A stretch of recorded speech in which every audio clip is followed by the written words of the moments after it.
My quote is getting the art out. As a photographer, that means taking photographs, images. It's me getting my art out. And did the same thing with whiskey.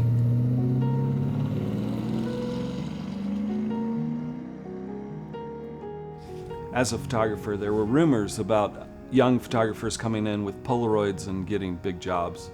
And it was frustrating when you were a photographer that had gone to school and then assisted for a long time and worked really hard to build a portfolio and get those kind of jobs. And as a distiller, I was going to be that rogue person.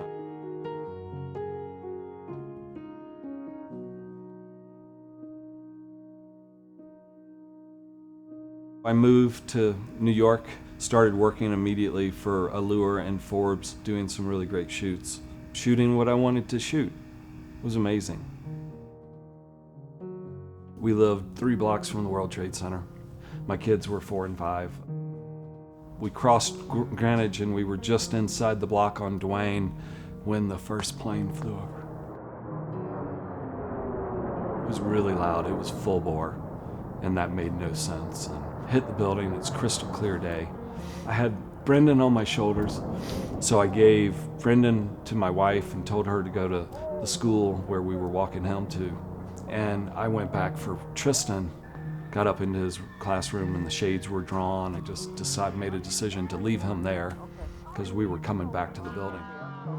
Went back across Greenwich and to Washington Market. And my wife was in the school and she's like, "Where's Tristan?" I'm like, "He's in, it's okay." And she's like, "What if the building falls?" And I'm like, "The building won't fall."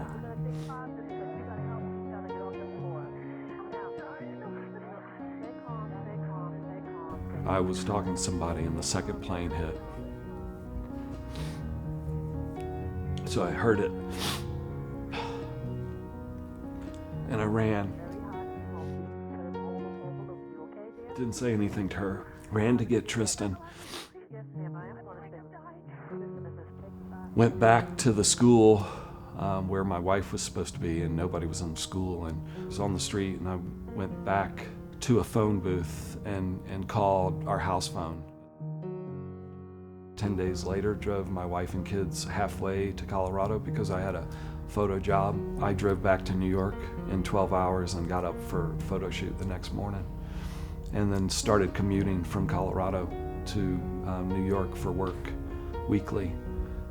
And then it wasn't good for my family, and that's when I decided that I needed to change careers. And there were many dark hours trying to figure out what I was going to do and how to give up photography, something that I had done since I was 15.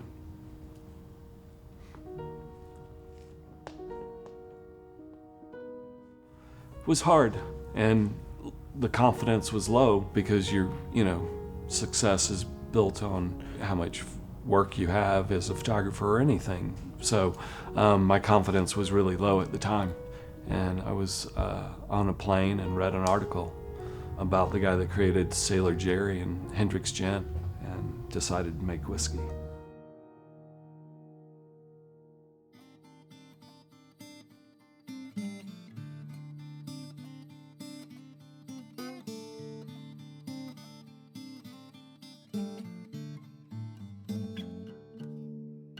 I needed to build a still because to buy one was really expensive, and I needed copper. And I had these photogravure plates from an art show in Tribeca after 9/11 of these different landscapes of mine. And I had sourced the sight glass and different parts of it.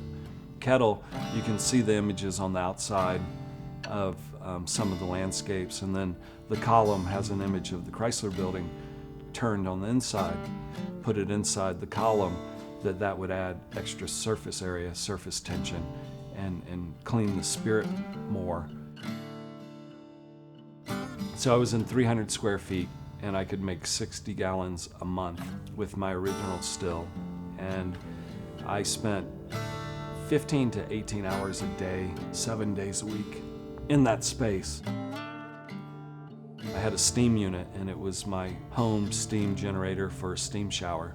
And I learned on the first run that it had a 45-minute automatic off Every 45 minutes it had to be reset so the steam wouldn't go off. And I'd go home, cook dinner, run back, hit the button, go home, eat dinner, run back, hit the button, because the runs at the time were 15 hours to do a finish run on a batch. It was a lot of hard work and it was great. I loved it.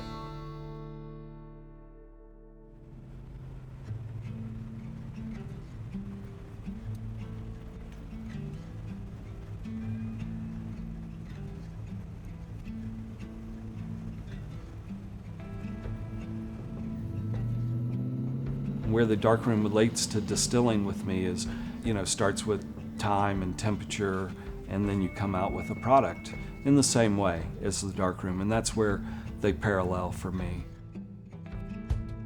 Once I distill my whiskey, and it goes in American white oak charred barrels, 10-gallon barrels, for about a year.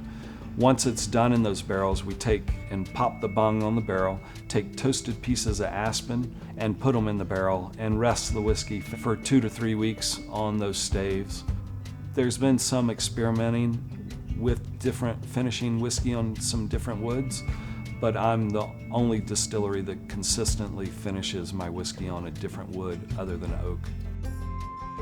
It adds a little spice to my whiskey, it adds a little smokiness, the aspen stave. I feel it shifts some of my caramel notes to maple notes. I don't think it changes the whiskey that drastically, just subtly, just a little bit.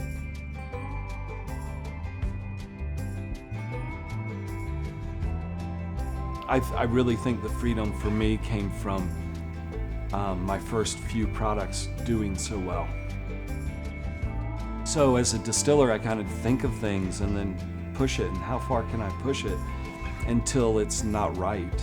So it gave me the confidence to keep producing that same good spirit, that same good whiskey.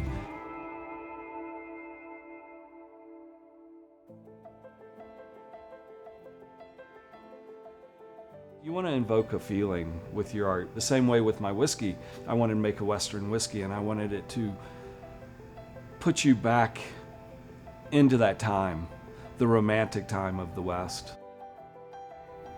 Life, making whiskey, photography. If you have a passion, it's whatever it takes.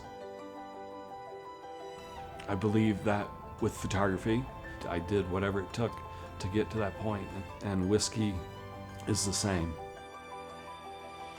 Whatever it takes to get that still built, to get the bottles filled, to get those bottles labeled, whatever it takes to get that done.